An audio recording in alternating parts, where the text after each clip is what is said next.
Hello, everybody. This is Dr. Renita, and welcome to Leadership Live Week 20. Week 20.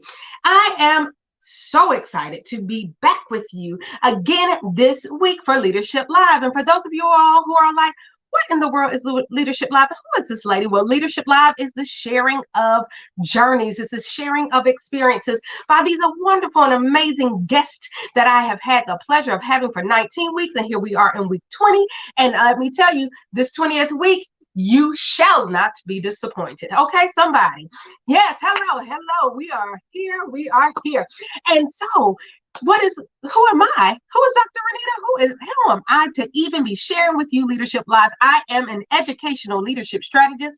That means I work with leaders who are aspiring and growing, or maybe they're not even aspiring. Maybe they are just growing. But either way, I work with them to become more authentic, to empower their fellowship, and also to become more impactful.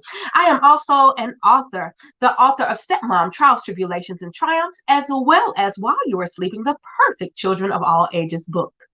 I am a wife. Let me tell you, that's leadership on itself. If you are a wife, welcome. You are a leader. I am a mother. If you did not know that was leadership, welcome. You are a leader. I'm a mother of 4. I birthed 2 and I own 2, and I love them all the same. I am a veteran educator, having worked with students kindergarten through college. I am also a minister, a mentor. I am a queen. Hello, these crowns aren't just here for nothing. Now, I'm a queen, but I am a queen. Yes, I am Mrs. Black, North Carolina, the current reigning. I am also the East Coast USA National Talent Performer of the Year, as well as the Elite Southern Charms North Carolina Ultimate Grand Supreme 2021. And I am so happy to be with you. I am also the founder of The Refining Life, a nonprofit organization. And this week, honey, let me tell you, we have a queen. We have somebody who is going to come in here. She is going to show up and show out. And just be ready, because she does the things. Like when you think about things, there's a whole list of them. And like she does all the things, like all of them. So just be ready. She is an overcomer. She is a supporter, and she is a creator. Let me go ahead and bring her in the screen. Ladies and gentlemen, I bring to you the fabulous and the amazing Joye Speight. Hi, everyone. Yeah. You gotta have the air horns. It does not work without air horns, people. Let me tell you, if I could get me a DJ, one of these weeks, I'm going to have a DJ. I'm going to get me a Twitch. And it's going to be I remember, let me find Twitch's number. He might be able to come help me. But oh my goodness, I am so excited to have you today, Joy. Thank you so much. And that's Joy with an E. Mm-hmm. Don't let autocorrect get you. Mm-hmm. Mm-hmm. A little extra. Joy with a little extra. Just with a little. So Joy, wow, I am so excited to know, even just, I just know just of the things that you do, which are already fabulous and amazing. But I'm going to give you the opportunity. First, let me say thank you for being here with me this evening. But I want to give you the opportunity to tell the people a little bit about Joye Speight. Oh, wow. So Cliff Note version. I'm Joye Speight, owner of Virtue Events, owner of Suite 4 event venue in the Warehouse District of downtown Durham. I am a serial entrepreneur, originally born and raised in Durham. I'm super proud and prideful about just Durham and its people. Grew up with a legacy of Black Wall Street. My grandfather and my father still have the business from Black Wall Street. We're one of only a handful that are still owned and operated since Black Wall Street.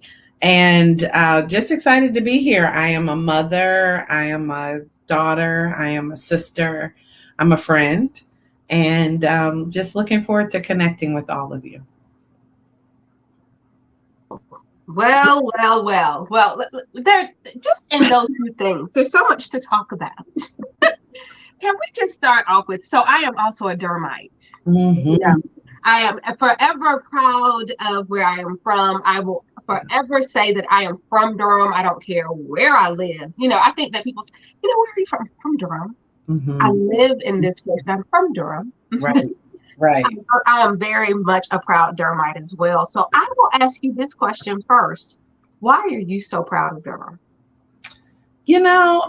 I will be honest with you and say that was not always the case. That was not always the case. And I would probably say high school to college, I was just like, from North Carolina. And then I moved to Charlotte. And when I moved to Charlotte, I had a little bit more sense of my community, right? Like when you're in college and you come out of college, you start to build your own community. And so Charlotte was home for me for quite a while.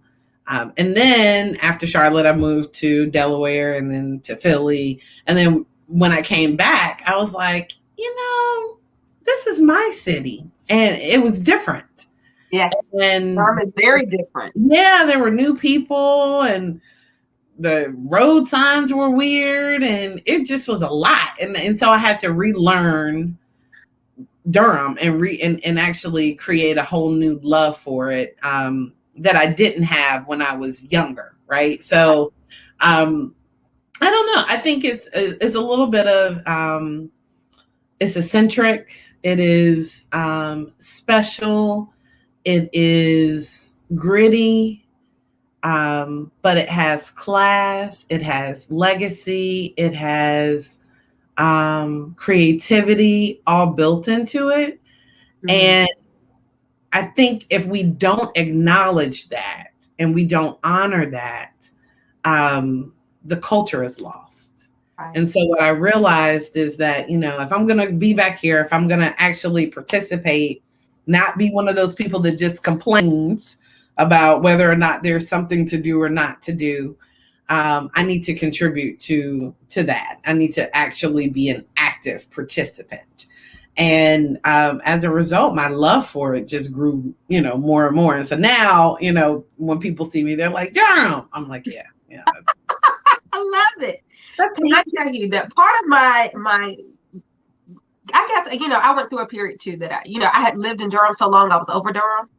Yep. Part of the reason why I did not go to North Carolina Central and why I did not go to Duke University when both were options. I was from Durham. I lived in Durham too long. Right. So I was ready to exude from Durham. And then I left Durham. And part of the reason why I started repping Durham is because people were trying to down talk Durham. What you're not going to do is down talk my city. What we're not going to do is that.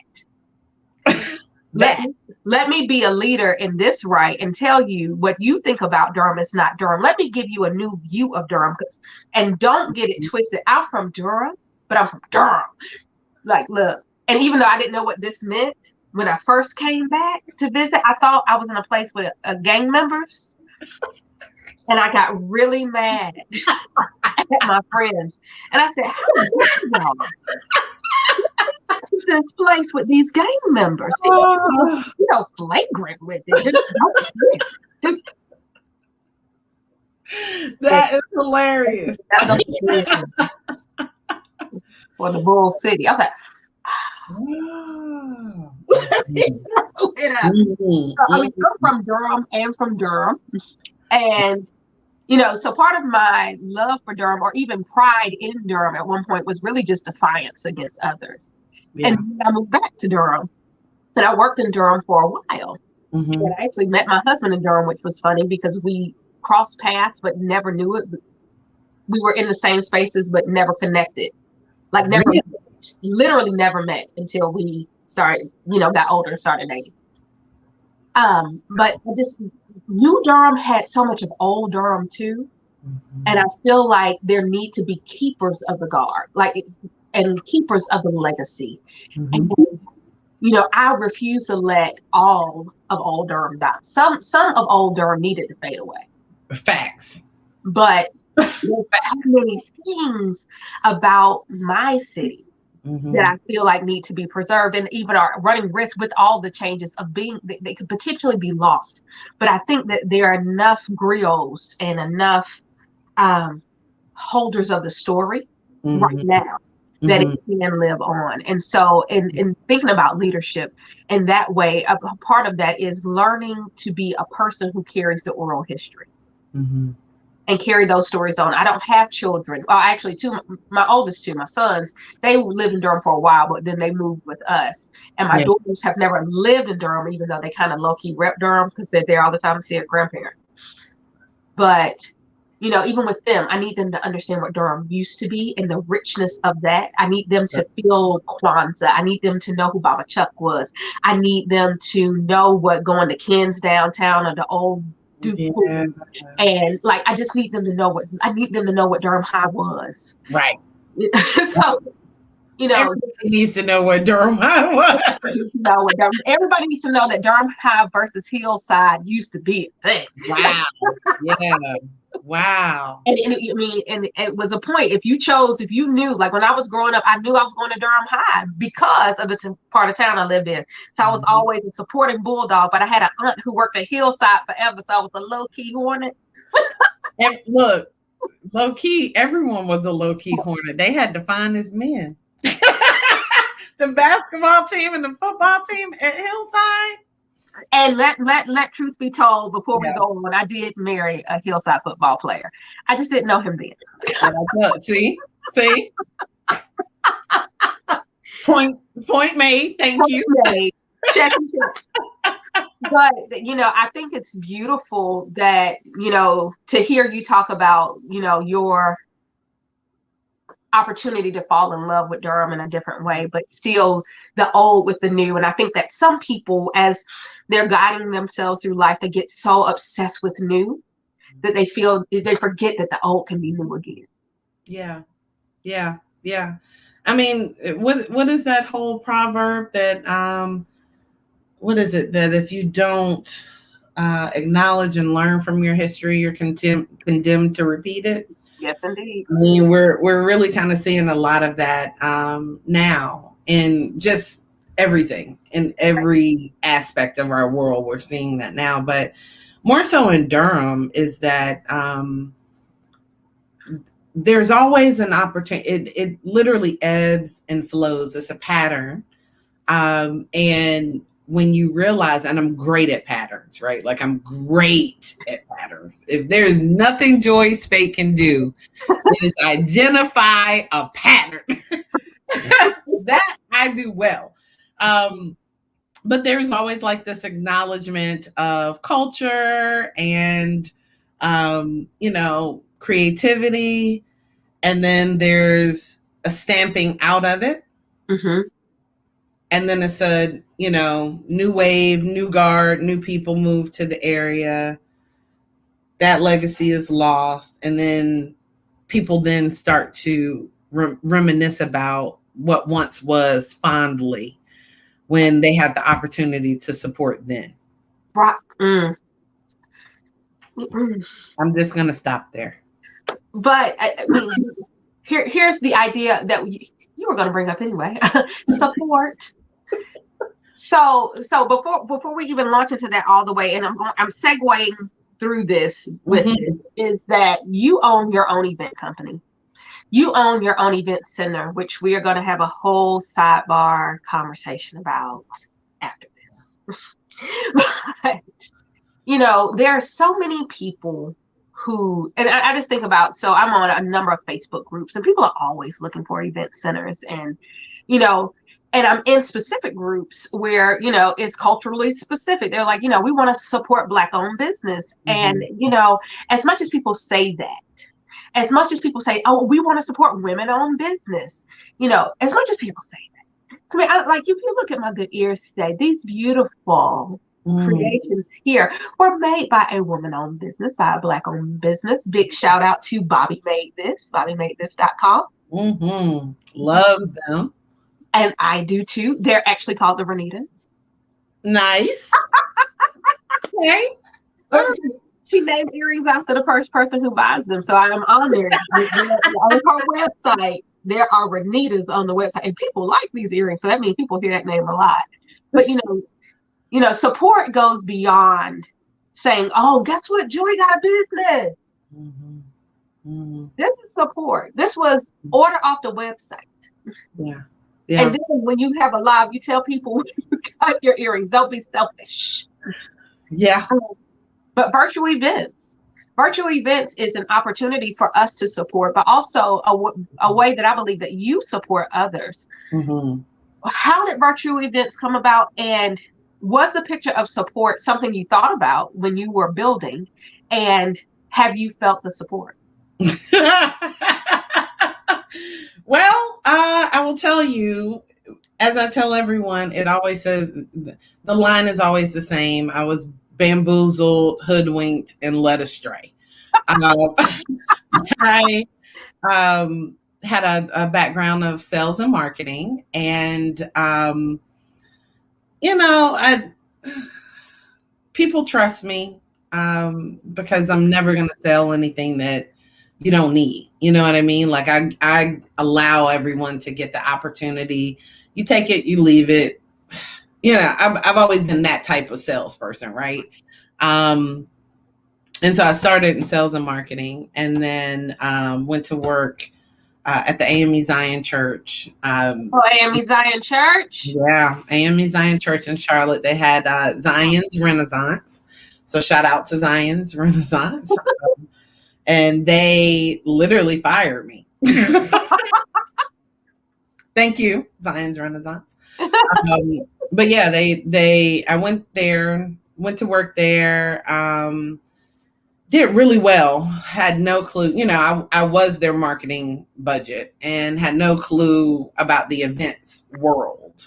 At the time that I went to work there, I was in real estate school, and I just wanted to figure out how to be a real estate investor. And, it really didn't go any further than there. And a friend of mine was like, hey, you know what? They're looking for somebody. And I told them to look for you. Went for the interview. They hired me on the spot, paid me more money than I had ever made. And I'm 22 maybe. I go there, work there, and I literally just figured it out. I was like, hey, you know what? You need business. I know how to get people in the door. Started building relationships, which is my superpower. And about 6 months into it, had brought in a substantial amount of business. And my clients, at that point, I would just pass them off to another planner, and go on and sell some more. And at one point, my clients were like, yeah, look, don't pass us off. You were the one that sold us this vision of what our event could be, and we really want to work with you on it. And so I started going in on my days off, learning the tricks of the trade, went to school, got some credentials behind my name. And then the changing of the guard within AME Zion happened. And the event center wasn't that much of a priority at that point. And so, get rid of the girl, get rid of the new girl. And my bishop, Bishop Kevin L. Long, shouts out to you, Dad, actually was like, yeah, I kind of see you going out, while I'm freaking out, literally, like, I'm already late on my rent. How am I going to pay the rent now? Like, what is happening?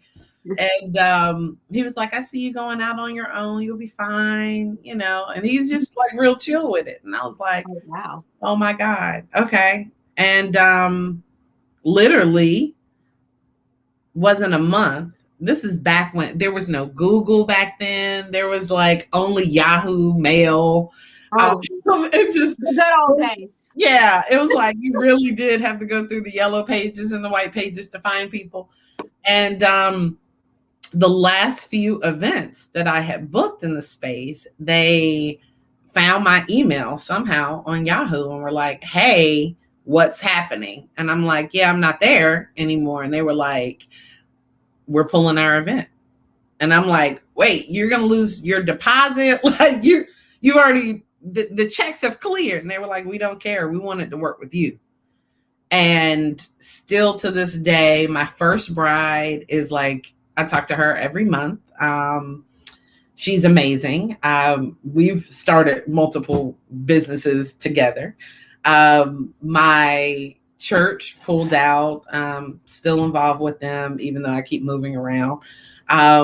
And I think it was another client. I can't remember the name off the top of my head, but it was like 3 clients pulled out their event. And they were like, tell us what your number is. And at that time, I had no clue what I was doing. But I figured it out. And Virtue was born. I prayed about what the name should be. The Holy Spirit sent me to a passage, Proverbs 31. Mm-hmm. And I read that and was like, that's it. That's it. And Virtue was born. And it was a very expensive hobby. I'm not going to say I came out of the gate making 6 figures, because that would be a total and complete lie. But it was an expensive hobby easily for 6-7 years until I changed my mind about how to do business. Okay, so let's park there for a second. Yeah. How many years did you say it was a very expensive hobby? About 7, actually. Yeah.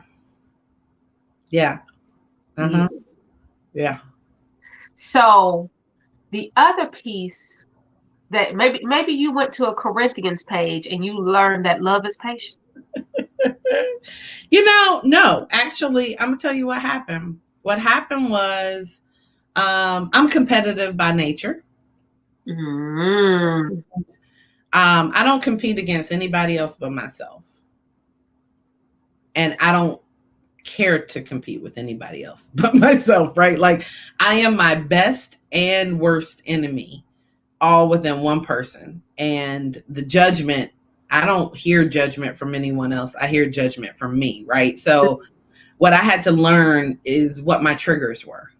Yes. Triggers Joy and at that point I was battling with depression and a bunch of other stuff. And I just was like I couldn't get it together. Like, what I knew for certain is that I didn't want to just be a logistical planner that just shows up in her heels and looks cute and, twirls around some flowers and fluffs some linens. Like, that's just not me.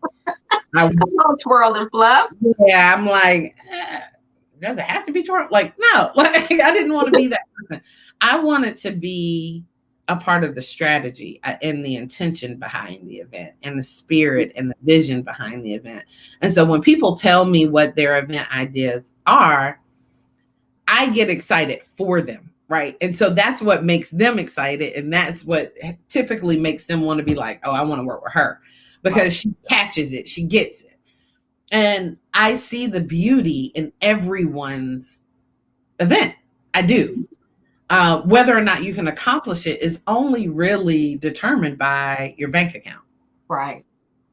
And even with that, I mean, that's semantics. Like, you can get a sponsorship you know what I mean? Like, there are ways around it to get what it is that you want. But for me, I just see the beauty in it all. And I wanted to make sure that any part of the event industry that I was in was intentional.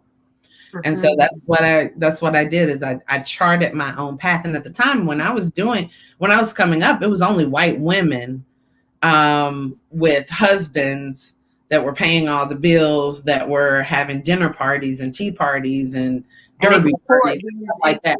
Hobbies. Yeah, yeah. And like, even with corporate America, like, they had their in-house planners, all of them were white. Like, there was very few Black women in Charlotte doing events when I was coming up.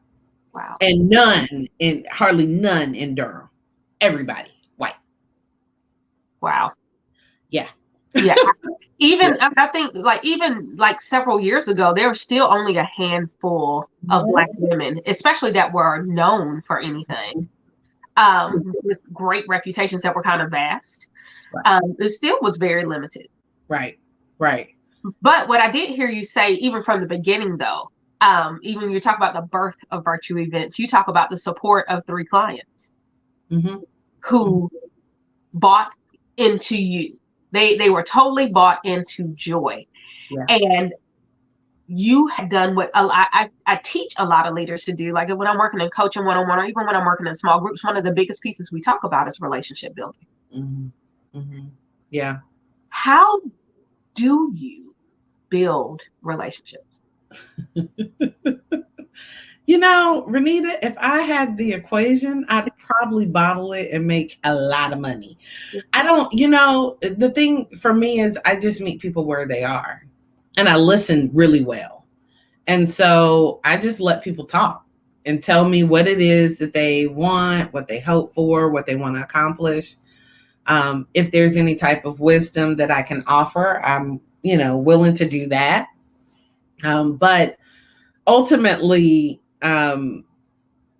it's about really getting to know who your counter is. Who are you talking to?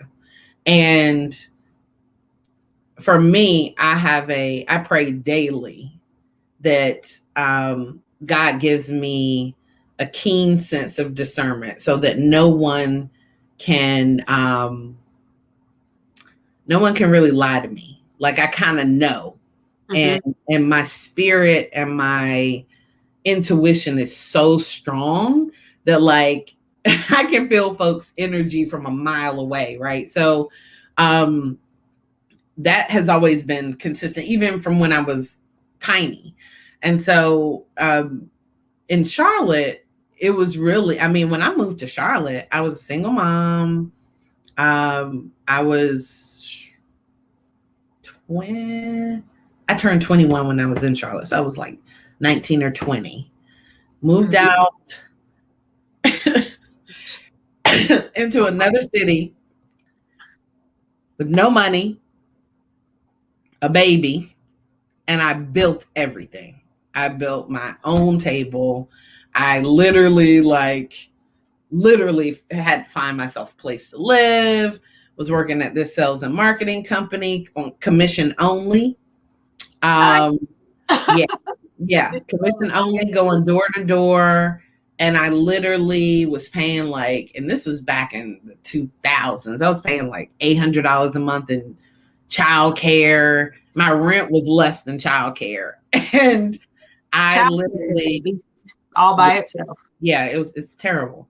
Terrible. So I did all of that by myself. Mm-hmm. And what I realized at that point is I am so much stronger than I'm even giving myself credit for. Yes, ma'am. And then 2, if I'm making all of these other people money, why can I not make myself money? I couldn't figure it out. And the only thing that came out of that was, Joy, you need to present the value. And the value is me. The value is I'm the secret weapon. So you get me on board, and anything that you say you want to have happen at your event, that's what happens. And to date, as many times as I've rebranded Virtue, people still, if I ask for a testimony, they still put Joy in the testimonial. Mm-hmm. And I'm like, no, it's like a whole brand. We got a team now. And they're like, yeah, Joy and her team. Uh-huh.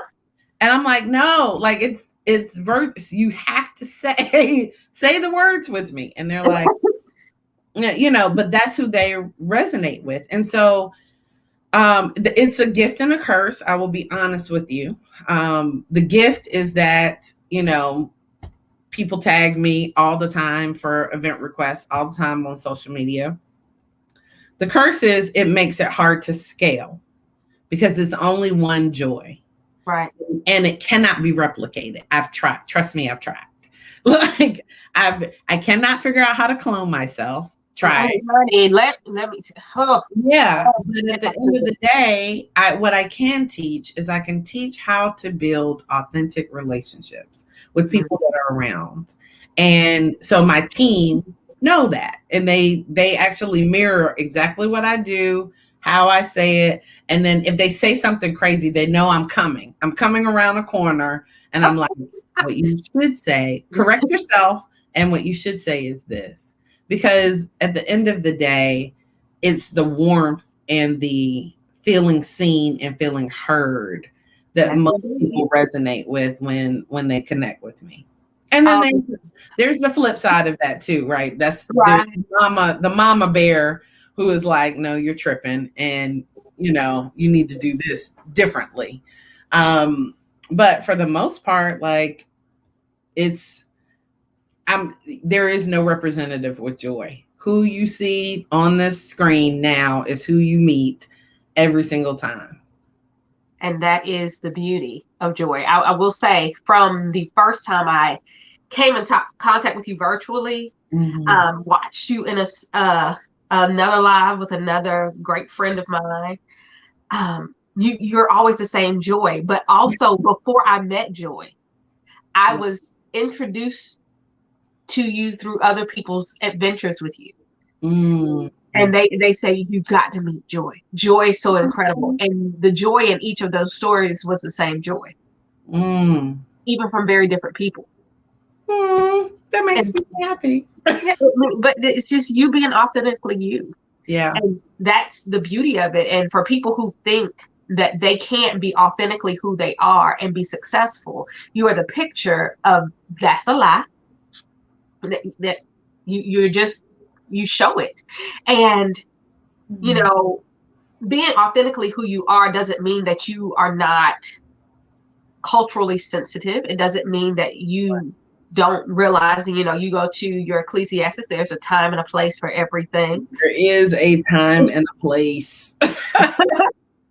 And so different parts of you may have the spotlight at different times, but it doesn't mean that you are any less you. Right. I think about people who get Dr. Renita. They get Dr. Renita every day in sometimes multiple different ways. But it's still me. And who I am with my elementary students versus who I am with my college students may feel a little bit different, but they still realize that they were working with the exact same person. How I am with my girlfriends who I grew up in Durham with, like we were Bull City all day, every day, may look just a ski tad different. Yeah. That some of my new moms, have been lucky. They have gotten to know the Durham Renita. Yeah. But some people just experience Dr. Renita, yet they still get little essences of who the full-blown, person is. Code switching, I don't think, takes you away from your authentic self. It makes yourself palatable so that you can continue to walk into different spaces. Yeah, and at the end of the day, code switching is I'm so thankful for this moment because people don't talk about code switching, and it is a critical life skill. Oh, yes, ma'am. It's a leadership skill. If you go and deal with people, you've got to know how to code switch. It is so when I say, you can tell that it's after 9 o'clock because all the stuff happened. Yeah, like literally code switching for me has initially I took it wrong, right? Initially I was like, oh, I have to, I'm light skinned, so that makes me a little bit more palatable.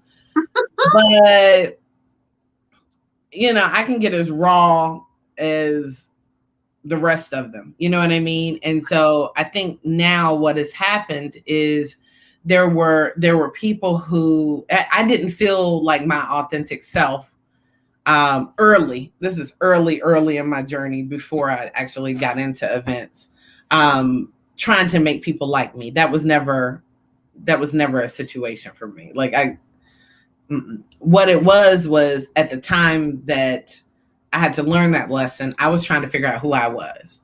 Once I became authentically me, then everybody else has to adjust. Right. And everybody else does. I mean, you just have to. I set the atmosphere. I love that. Yeah. And the question is, how many people are petrified to do that? Oh, everybody.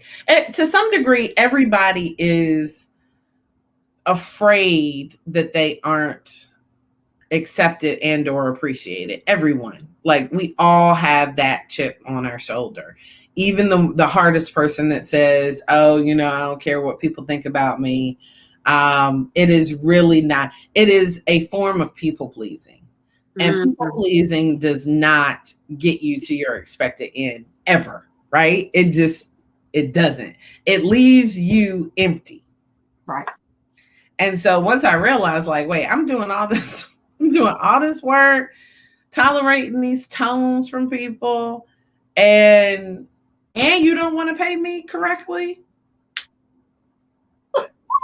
What they do? Wait, what? Like, that's when I was like, like, now there is something that I know about myself, and that is that I have a keen sense of knowing who I am. Mm-hmm. Took a minute to get there, but I know exactly who I am. And so I choose, it is my choice on who I engage with, how much access to me they get, Right. and why, right? There has to be a why, right? So for me, I seek to create a win-win in every single scenario and situation that I'm in, period, point blank. Mm-hmm. If it is a win-win, you get to win, I get to win. Right. If I win and you're not winning, it does not make me feel good. So I don't do it. Not to say that the reverse has not happened. I've helped a whole lot of other people win and I've lost. And it didn't make me feel good, but what it did do for me is it showed me how consistent I am in sticking to what I say that I'm going to say with my intentions. Wow. Now, everybody else can go by the wayside and you know, but when Joy says she's going to do something, might take a minute. There might be a delay. Joy is going to stick to what she says she's going to do. And so as a result of that, I stopped feeling bad about it being one-sided. And now it's just like, okay, here's the parameter. This is the line that I'm not going to cross. Mm-hmm. The minute you approach that line, I got to back away. Like, yeah, I got to back away. I don't do a really good job of protecting myself. I haven't until recently. Mm-hmm. I never did. I'm such a giver that I will give, and I have given people my last. And it wasn't until actually COVID, I was talking to someone and they were like, you need to consider your own joy. And I was like, damn. Yep. That'll kick you in the face. Okay. Yikes. I mean, that is literally my name. Like, you know what I mean? Like, you consider joy, you need to consider your own joy. And I was like, wow, that's powerful. And so now it's like, you know, you can come to me, but you got to ask me now. I'm not just going to volunteer my energy and my time and my hard work and tears to make your vision live when you don't have enough energy or passion or determination behind it. It's just not going to happen that way. You got to ask me. But you know what? So earlier you talked about recognizing patterns. Mm-hmm. So that is a resounding theme that I've been hearing over the past 19 and now 20 weeks, is getting to this place where we overcome the thought of self-preservation or our own personal joy and happiness as selfishness, and getting to the point where it is truly self-care, so we can take care of ourselves while still we can serve others, but understanding that we're valuable enough to say, I can pick and choose who I serve. Mm-hmm. So the interesting thing is I've been doing a lot of self-work. And it's funny, my therapist was like, I was like, hey, I need to do therapy. And the first session, she was like, you are the most self-aware person. Like, she like held her head. You're the most self-aware person that I've ever worked with. And I just busted out laughing. And I was like, well, I've been doing the work. Like, I just wanted to check with you to make sure I was on target. You are confirmation. Yeah. And she was just like, I don't understand. But part of that comes from a feeling of unworthiness. Mm-hmm. And we only get those messages through our atmosphere and our family dynamic. That's it. So those are the only two. We get those lessons from those two places. And so when you realize that, all right, in this situation, and it morphs and it changes, but it's always this consistent theme. Mm-hmm. Whether or not you feel worthy. And that can come in the form of someone saying something crazy to you and you not responding. That can come in the form of you not asking for people to pay you what you deserve to be paid. That could come in the form of you just saying yes all the time, and at the end of the day, you don't get anything out of the deal, right? So when you realize that you're put on this planet for a purpose, and you're actually like, God thought enough of you to actually like breathe life into your body, put you on this planet for a purpose. There's nothing more worthy than that. Like nothing. Like you literally don't have to do anything else but like live and be. Right. And so we overcomplicate it, and we overcomplicate it because we have been taught and listened to and started to believe these lies of unworthiness. That's good. Yeah. So once you get past that stuff, you're like, oh, yes, no is a complete sentence, and no. And I struggle with that. I do, because I love people so much that I really do want you to have whatever you want. And I can tell you, if I sat down and wrote it all out, I can tell you how many events that I practically paid for other people and worked. Yeah, I can tell you how many. Because why? Joy got so tied into their passion and so tied into, wanting them to, trying to teach them and show them that they were worthy of having this experience, that the business and all the business acumen and the legal and all that other stuff didn't matter to me anymore, right? It is about me sowing into your life. And so literally all of the things that are happening now are just a benefit. Those were all seeds. Mm-hmm. Now I'm reaping. But I sowed the seeds. I did all the work. And now I'm just sitting back and letting the universe work for me, as opposed to me toiling. I'm not doing that anymore. But you are at the point you don't have to. But I hope people hear this. Virtue Events, Joye Speight is not in any way, shape, or form an overnight success. You may have just heard about her. You may be just now getting the experience of her. You may not have seen the move to Charlotte, but it was real and it happened. But she overcame. So I think that's another resounding thing that we brought up when we said we were going to talk about, was overcoming. You have already talked about overcoming so many different obstacles.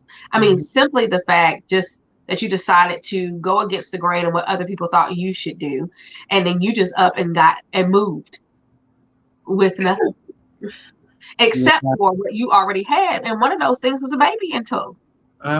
So you had a kid, you moved with nothing. Then you're starting this business, which I'm sure there were naysayers. They're like, go get a job. And I mean, before even that, you're working a job that was commission only. I know people in my community, in my circle, were like, well, I worked an all commission job once, and they were like, you have lost your mind. I was like, I'm about to go work this.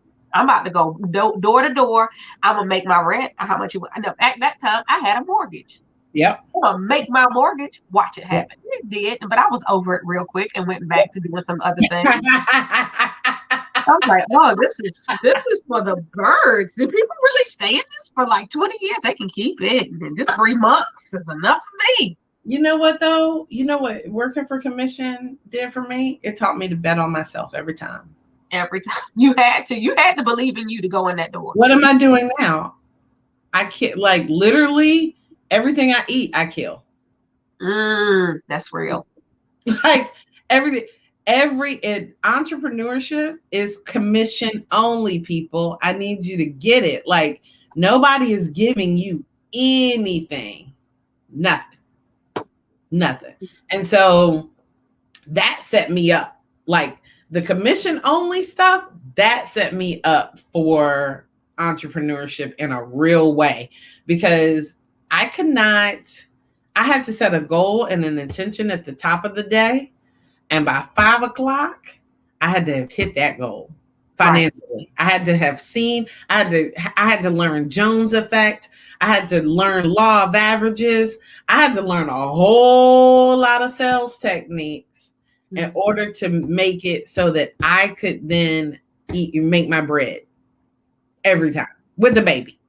Right. And I did. So, yeah, even now as we, expand our team and hire, I can't tell you how many people are, don't want to work hard. They just want to look pretty. And that's not my team. My team, we work and we work hard, but we work hard at the things we're passionate about, right? Like, it is important for me to have the right people in the right seats. And before, I didn't know that. Before, it was like, people would pop up like, oh, I want to work with you. And I'm like, I need the help. And then they wouldn't do no work. And I would have spent a month training them to be me so that they can go out and start and fail at their own event businesses. The way it goes. Everybody has to try something, right? So, like, I don't judge. You go out there, you try it, you think you can do it better, fine.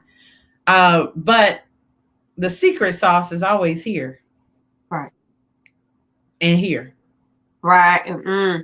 That piece. People think that they can smart or finagle or even outwit their way out of a lot of things. But if this right here is not there, get you every time. It gets you every time. And at the end of the day, you know what? My ministry might not be your ministry. I mean, there are people who've worked with me and, several times. I can tell you some of the best photographers in Charlotte, in Durham, came as a result of being an intern or a temp at Virtue. They found their passion in photography. And I tell everyone, the goal is to try to figure out where you see yourself in the picture of hospitality. Mm-hmm. Hospitality is about being a hospital for folks. That means it's not easy. It's not pretty. And people need to realize that that's what I do. I create safe spaces for people and experiences for people. That's it. That's all I do. Yeah. One way to put it. Hospitality is a hospital. Yeah. Wow. That's the root word in it. Yeah. That's the root word in it. Don't think but like you said, people think about the fluff and twirl. They're not thinking about the ugly part of hospitality. I mean, just like people don't think of the ugly part of service, period. It doesn't always feel good. It doesn't always look good. You may never get an award. You may never get a plaque. Nobody may ever care. Or a thank you. Oh, they no. They just know it happened. They don't care who really did it. Yeah. Oh. And listen, my job is thankless. Mm-hmm. I have to thank myself every day. Because I'm like, thank you. Like, high five myself. Like, okay. You did I do that with my kids. Sometimes I just say, thank you, Mom. You're so welcome. Yeah. It is. It's a thankless job. But you know what? I love it. I wouldn't do anything different. Yeah, I wouldn't do anything different. Not one. The only thing I would say is I would have started praying for discernment around people sooner. Wow. Yeah. That's good.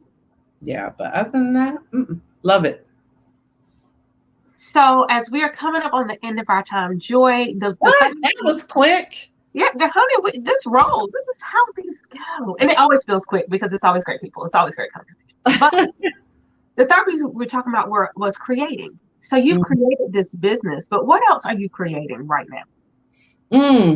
So I'm a serial entrepreneur, like I mentioned before. So I am on my fifth company. Wow. So it's Virtue Events, Lotus Florals, which I kind of suspended, but it's still active. Suite 4, which is the venue. Miss So and So, I have a ownership stake in, which is mass companies that me and some of my family members created at the beginning of COVID. And then got this bright idea. This bright idea because I spent a ridiculous amount of money on candles to launch this luxury candle line. And so we just had our pop-up event on Saturday and had thank you all. Shouts out to everybody who came. Kenya, I know you were there. Thank you. Which we had a great time. It was socially distanced. And everyone could just literally come smell all the different scents, and it's mainly just an extension of the event experience, right? So I just bottled all of these experiences that I had mainly through the festival when I was doing Art of Cool and just creating these vibes. And so I wanted to experience that in my home, and all these other candles weren't doing it. And so what I did is I curated my own scents and coupled it with a Spotify playlist. Oh, wow. So you actually get a QR code and you can vibe out like how I vibe out. And that's also the best way that I work too. Like literally if I turn my camera, there's candle burning there. There's a candle burning there. There's like 8 candles burning right now. And so, that I didn't expect to take off because it was a hobby. It was something that I did for me. Your hobbies work for you. Can I tell you that? Yeah. They might be expensive, but your hobbies pay. They're all expensive and I'm tired of paying for them. But yeah, no, you're right. They do. And ultimately, Renita, I realize I'm not by myself in that, like that creative mode. There are tons of people that burn candles when they work. And I mean, I was working in corporate America and was burning candles at work, right? And we were like, what? And sage. And people were like, what are you doing? And I'm like, I got to cleanse all this energy. Like, I got to make sure, that I can create. This is too much. And so, so there's that. And then, me and my siblings have, some other businesses together. So I come from a family of entrepreneurs. We are living out that dream and that vision that my grandfather had for us, and serving our community. There was a time when the two did not connect. Right. It would make money, but there was no service attached to it. And so Suite 4 gave me that edge to be able to fuse the two together in a real way. Whereas, starting with the music festivals and some of the other larger events that I've done in Durham, that also was helpful. But having a space that people feel welcome and intentional that's what brings it all together. And we don't have those like we used to in Durham anymore. Right. Yeah. Well, Joy, it has been a joy. It's been time with you and to learn from you. And my goodness, we could go on and on because there's a whole lesson on Black Wall Street that needs to be taught, but we'll talk about that at another time. I'm just going to have to make place and space for it, and I hope you're available. Yeah, let's do it. I'm here for it. Look, I think there are a few other people. I think we could get a nice panel discussion going on Black Wall Street. Yes. But please let the people know where they can find you. And if it's anything that they need to be up on now, I know they need to get them some candles, but tell the people. Yes. So you can follow the event production company on everything at Virtue, VIRTUE, events, double E in the middle, plural.com. That's the website and all of our social media tags. You also have the ability to purchase and or just kind of see what vibe we're creating at virtuouslifestyles.com. On IG, it's at Virtuous Lifestyle Vibes. And then Suite 4 is at Suite, SUITE, 4 Durham. And you can find us on IG, also on Facebook. The website for that is www.suite, SUITE -4 spelled out .com. And just for that, you're going to want to make sure if you have an event that you need to plan, you need a home for, you can go onto our website, fill out our contact form, and our coordinators will get right to you and try to fit you in her schedule. This year is going to be crazy, so you're going to want to go ahead and lock down your venues. Well, look, so I have a venue and event coming up in Durham. I guess I need to get on it. Yes. But, I think 2020 spoiled us into thinking that we had time, but it's May. I got to get on my job. Yeah, it's May. No, it's really June. Right. It is. You're right. It's gone. Yeah. So yeah. And the world is opening back up. So we will be having some social events at Suite 4 starting in June. We've got quite the lineup so that, we can recreate that vibe that was once in Durham. So please support. Make sure you share everything. We do have a newsletter as well that we send out at the beginning of every single month with all of the events, including community events, so that you can get out and actually create community. That is awesome. Well, Joy, we're going to become virtuous in our lifestyle. We're going to have some virtue events. We're going to go to Suite 4. We're going to fix our whole life. We're going to get it together. And we're going to have joy in all of it. I received that. I love it. Thank you so much once again for coming and sharing with us. Leaders, as you have been watching, I hope that you wrote down some notes, because honey, there were plenty. If you missed something, go ahead. You can watch it again. #replay all day, every day. Watch it 56 times. I'm not going to be mad at you, and I don't think Joy will either. We came here to share and help you grow, and we hope that this has affected your life in a very, very positive way. This ends week 20 of Leadership Live. Can you believe that we're already 20 weeks into 2021? It's flying by. But know that I'll be right back here next Monday for week 21 of Leadership Live with another amazing guest. And remember to always, always, always keep your leadership all the way live. I love you. See you later.